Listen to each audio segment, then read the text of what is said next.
Over the past 20 years, children have been disappearing every summer in our city.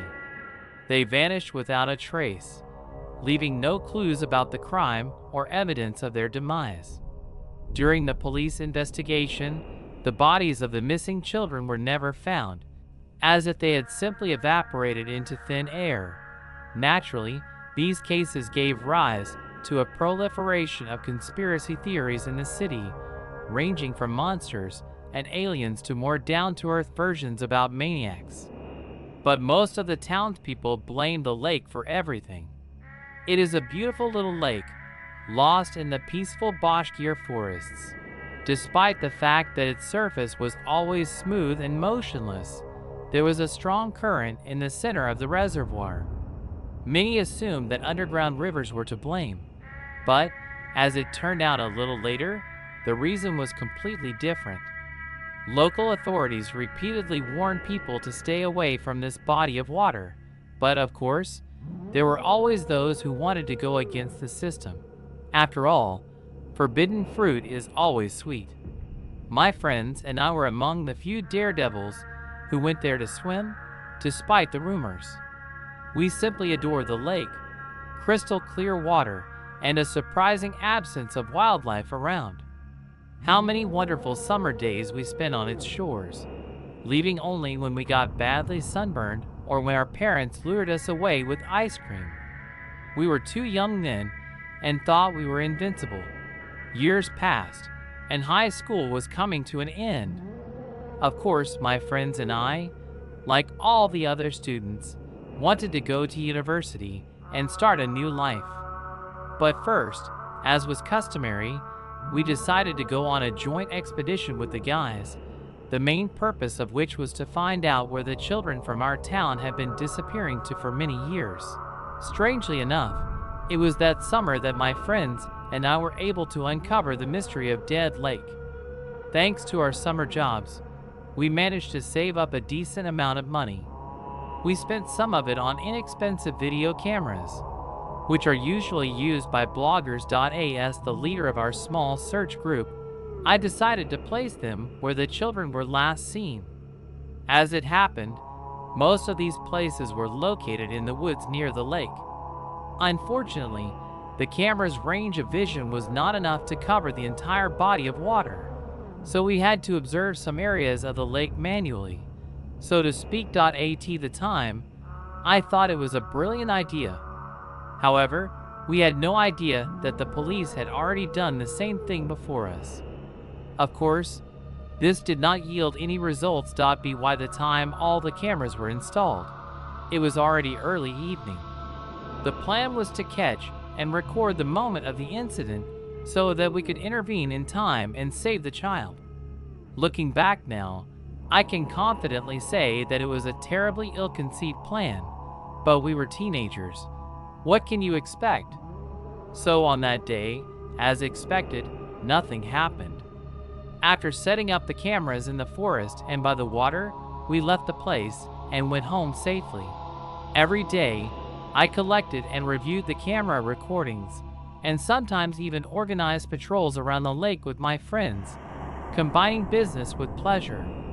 In the first half of the summer, everything was more than calm and uneventful. I worked part-time for a friend at a car repair shop, walked around the streets, and simply enjoyed the warm summer days. Unfortunately, the idyll did not last long. At the beginning of August, a new tragedy struck our small town.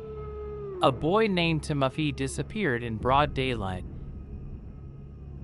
He was last seen playing ball with his sister near that very lake. Timothy was only 7 years old. The police, of course, carried out all the standard procedures. They checked the street cameras, sent divers to the lake to search for the body, but found nothing. My friends and I, in turn, decided to follow their example and examine the footage, but to no avail. The cameras, as if on purpose, did not want to cooperate with us and help us conduct our own investigation. However, giving up was not in my nature. The night after the boy disappeared, I began to carefully study all the available recordings again. Almost immediately, I noticed that none of the devices had captured the middle of the pond. There were few options here. Either we had messed up and set up the equipment poorly, or the reason was hidden in something else. The very next morning, I told my friends about my guesses, and immediately after breakfast went to the store to buy a waterproof camera. We were very eager to find out where this powerful underwater current was going. Gathering with friends at the lake, we first attached a flashlight to the camera and secured the whole contraption with a rope, then got into the boat and finally set off to unravel this dark mystery. By the time we reached the middle of the lake, the bottom was no longer visible, but I personally assumed that it was somewhere at a depth of 15 meters. After rowing the boat to the right spot, my friend Vitalik threw the camera into the water, and the brand new device instantly sank to the bottom after a characteristic splash. 5 meters, 10 meters, 15. According to my calculations, the device should have already landed on the sandy bottom, but the camera sank deeper and deeper, reaching a depth of more than 30 meters in a matter of minutes. Confused, I looked at my friends and, after a minute of thought, said, "Maybe the camera was just carried away by the current?" "No, unlikely. Look at the cord. It's vertical, so the camera was sinking straight down," Vitalik said to me, looking warily into the murky water. Since our rope was not designed for such a depth, we had to pull the device back up. We really hoped that the film would clarify something and at least give us a glimpse of what was at the bottom. So we rushed home as quickly as possible to download the recording onto a computer. The video quality, of course, was poor. At first, we saw only clear water illuminated by the light of a flashlight attached to the camera. Then the device was lowered directly to the bottom 15 meters deep.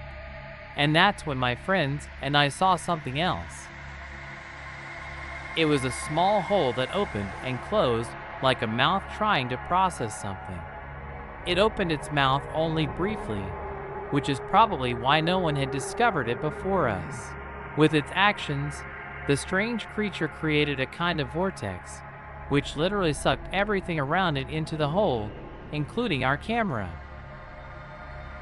Once inside the gorge, the device floated down a narrow tunnel, narrow enough for a child, but too narrow for an adult. Judging by the video, the underwater corridor continued for another 6 meters or so and ended in a huge cave. In it, the camera continued downward, where a horrible sight was revealed to our eyes. It was Timothy, the same missing boy. He was about to be digested by the strange algae growing out of the cave walls. They spread out in all directions, moving like tentacles in search of food. The boy was left with almost only bones, and we could recognize him only by the scraps of clothes on his body. A little later, the camera went even deeper. Finally, we could see the bottom of the cave. My God, it was covered with dozens, if not hundreds of skeletons. Animal and human skeletons, forever forgotten in this abode of death. My sorrow and grief was unparalleled. After all, before my friends and I solved the sinister mystery of the dead lake, another child had managed to die. We, of course, took the tape to the police, and that was the end of it. The law enforcers finally blocked all approaches to the lake and began patrolling the area around it, to rid our small town of sudden missing children once and for all. Translated with dpel.com free version.